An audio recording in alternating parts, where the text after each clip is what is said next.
Mark's voice echoed in the twilight, bouncing off the overgrown lawn of Whitmore House. The old manor loomed before them, a silhouette against the dying light. Its windows, like vacant eyes, stared back at them. No way. Sarah mumbled, pulling her jacket tighter. A shiver ran down her spine, and it wasn't just the cool evening breeze. It's haunted, you know.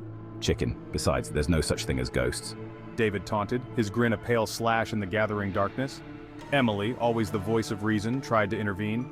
Guys, maybe we shouldn't. It's getting late, and it's creepy even in daylight. But their words were lost on Mark. He was already halfway across the yard, his bravado fueled by the dare. One by one, with hesitant steps, the others followed.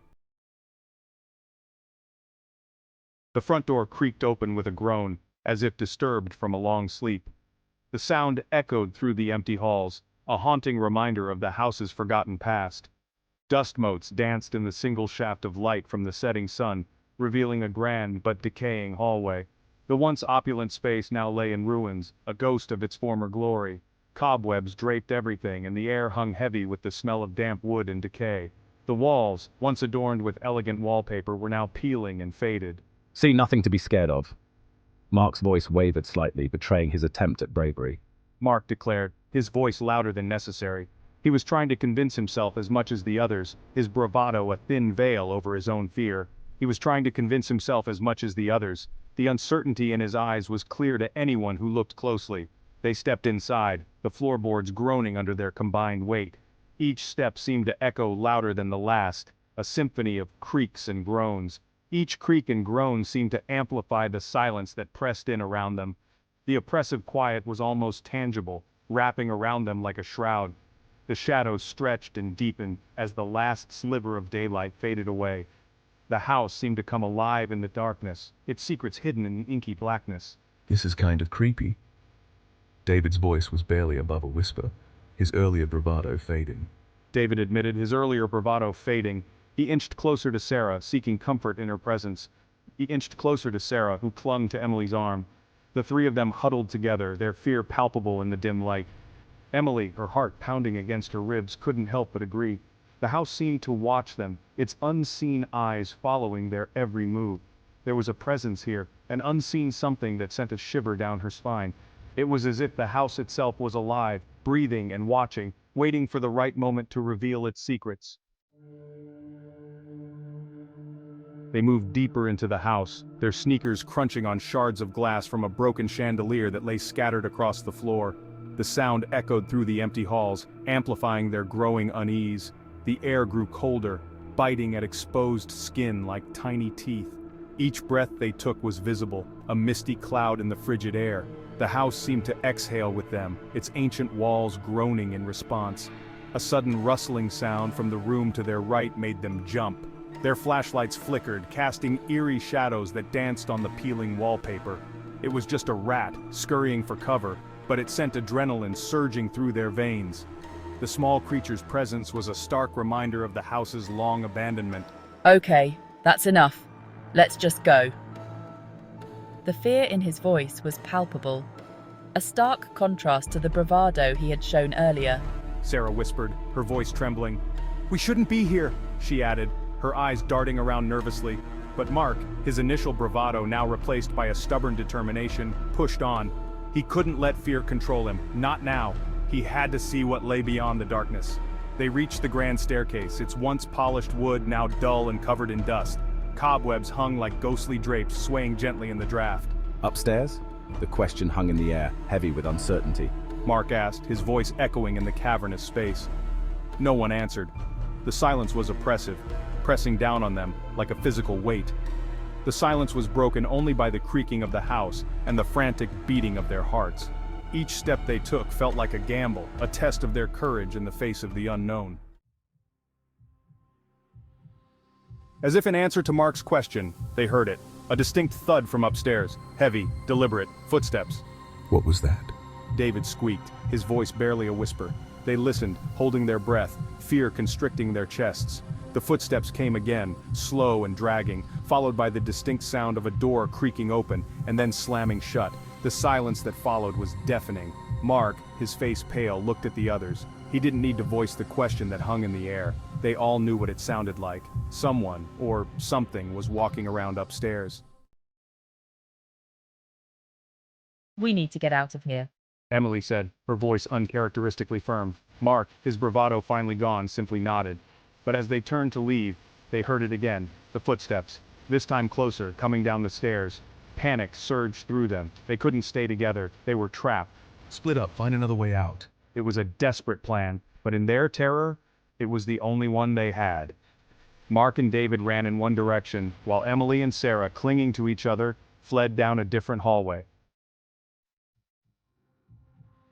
Emily and Sarah ran until they reached a dead end, a dusty old library with shelves stacked high with leather-bound books.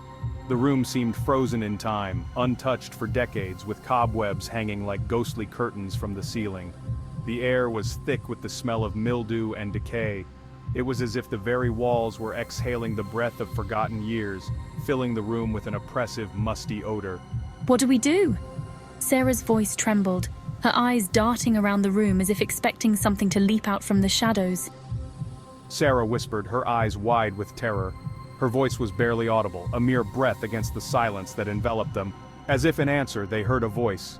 It was faint at first, like the rustling of leaves, but it grew louder, more distinct. A low, mournful whisper, seeming to emanate from the wall itself. The sound was chilling, sending shivers down their spines. It spoke of sorrow and loss, of a life tragically cut short. The words were filled with such pain that it was almost unbearable to listen. Sarah whimpered, burying her face in Emily's shoulder. She clung to her friend, seeking comfort in the midst of the terror that surrounded them. Emily, though terrified herself, tried to be strong. She knew she had to be the brave one, for both their sakes. She put her arm around Sarah and squeezed. "We have to stay calm," she whispered, trying to steady her own racing heart. It's okay. Emily's voice was soft, but firm. It's just the wind, or the house settling. It's not real. It's just the wind, or the house settling. It's not real. She repeated the words, more for her own benefit than Sarah's. But even as she said the words, she didn't believe them. The doubt was clear in her eyes, reflecting the fear she tried to hide. The whisper was too clear, too close, too filled with sorrow. It was as if the very walls were alive, sharing their tragic tale with anyone who would listen. Narrator. Meanwhile, Mark and David found themselves in a grand ballroom, its once polished floor now covered in debris. A single flickering light bulb cast long, dancing shadows. Suddenly, a figure emerged from the darkness, tall and gaunt with eyes that glowed an eerie green. It floated towards them, its feet not touching the ground. David screamed, a high-pitched, terrified sound. Mark, frozen in terror, could only watch as the figure glided closer. It reached out a hand, its touch icy cold, and Mark felt a surge of pure, primal fear course through him. Run! He finally choked out and he turned and fled David right behind him. They ran blindly, fear lending them speed. Doors slammed shut behind them, unseen hands tugging at their clothes. Do you hear that? It's right behind us. They could hear the ghostly figure gliding after them, its mournful cries echoing through the house. We can't stay here. We have to keep moving. They had to find another way out.